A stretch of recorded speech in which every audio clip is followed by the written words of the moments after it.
খাইতে গেলেও বাবা মা বলে যে, যদিও নিজের বাপ নিজের মা এত বড় হসিস, কোনো কাম করে পারিস না, খালি খাইস। বলেন বলে কিনা? বলে।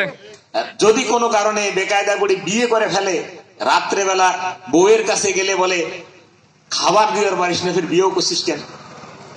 বলেন এই সমস্যা যুবকদের এই সমস্যা আছে কিনা? আছে।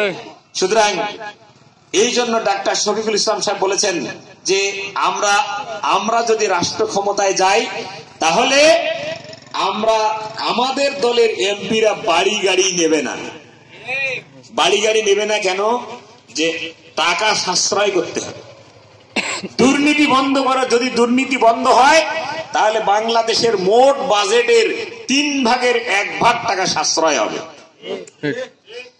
এই 1/3 টাকা সাশ্রয় যদি হয়, তাহলে কি করতেছে এটা বারবার? হ্যাঁ, বাংলাদেশের এই 1/3 টাকা যদি সাশ্রয় করা যায়, তাহলে বাংলাদেশে যদি বেকার যুবকের সংখ্যা হয় 1.5 কোটি, যতদিন চাকরি দিতে পারে নাই ততদিন তাদেরকে ভাতা দেওয়া সম্ভব কিনা? সুতরাং চাকরি দিতে তো টাইম লাগবে না? কর্মসংস্থান সৃষ্টি করতে হবে, তারপর না দিতে হবে। সুতরাং বেকারদেরকে যদি ভাতা দিতে হয়, তাহলে দুর্নীতি বন্ধ করতে হবে। দুর্নীতি বন্ধ হয়ে গেলে বেকার যুবকদের ভাতা দেওয়া সম্ভব। 1 নম্বর কাজ, বাংলাদেশ জামাত ইসলামী রাষ্ট্র ক্ষমতায় আসলে বেকারদের সমস্যা যতদিন সমাধান হয় নাই, ততদিন বেকার ভাতা দেওয়া হবে। সুতরাং আমি নিজেও ডাক্তার শফিকুল ইসলাম সাহেবকে চিঠি লিখেছি, বেকার সমস্যার সমাধানে আমারও একটা প্রস্তাব আছে। কিভাবে সম্ভব? হয়তো 2-1 জায়গায় বলেছি, আপনারা শুনেছেন। আমি যেহেতু অনেক লোক আছে, আমি আজকেও একটু শুনাই দিয়ে শেষ করি বক্তব্য। আমার প্রস্তাব বেকার সমস্যা সমাধানের ব্যাপারে। আমি বলেছি ডাক্তার শফিকুল ইসলাম সাহেবকে যে, বাংলাদেশের জামাত ইসলামী যদি রাষ্ট্র ক্ষমতায় যায়, তাহলে আমাদের দেশে কর্মসংস্থান ব্যাংক আছে। এটা শুধু উপজেলা পরিষদে আছে, সব জায়গায় নাই। এই কর্মসংস্থান ব্যাংকের নাম পরিবর্তন করে কর্জে হাসানা ব্যাংক রাখতে হবে। কি নাম? কর্জে হাসানা।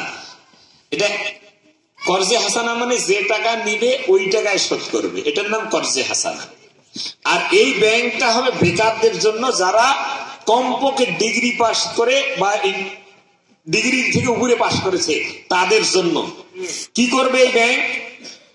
এই ব্যাংক তাদের কাছ থেকে তাদের সার্টিফিকেট এবং ভোটার আইডি কার্ড জমা নেবে, নিয়ে সারা পৃথিবীতে কোন কোন দেশে কি কি কর্মসংস্থান আছে, কোন কোন দেশে পাঠানো যায় যুবকদেরকে, তাদের সারা পৃথিবীতে এটা জরিপ করবে।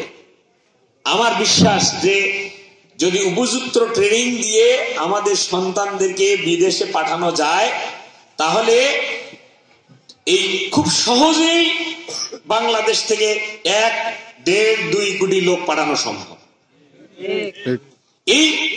এই যে যুবকদেরকে যে বিদেশে পাঠাবে, সমস্ত টাকা খরচ করবে ব্যাংক। এটা কর্জে হাসানা। ব্যাংক টাকা দেবে, তাকে হাতে দেবে না। তার পাসপোর্ট করতে, ভিসা করতে, বিমান ভাড়া দিতে যা লাগে সব ব্যাংক করবে। কারণ বেকার মানুষকে টাকা দিলে তো খরচ করে ফেলে দেবে। ওই দেশে সে কর্মসংস্থান সৃষ্টি যাবে। প্রথম 1 বছর সে ব্যাংকের কোন লোন পরিশোধ করবে না, সব টাকা বাড়িতে দেবে। তার মা বাবা আছে, বউ ছেলে আছে, এটা সামলাবে। দ্বিতীয় বছর থেকে যে দেশে গেছে, সেই দেশের যদি বেতন হয় 30,000 টাকা, তাহলে 15,000 টাকা ব্যাংক কেটে নিবে, বাকি 15,000 টাকা তার বাড়িতে পাঠাবে। এইভাবে যদি আমরা আমাদের যুবকদেরকে পৃথিবীর বিভিন্ন দেশে কর্মসংস্থান সৃষ্টি করতে পারি, তাহলে বলুন তো বেকার সমস্যার কিছুটা হলে সমাধান হবে কিনা?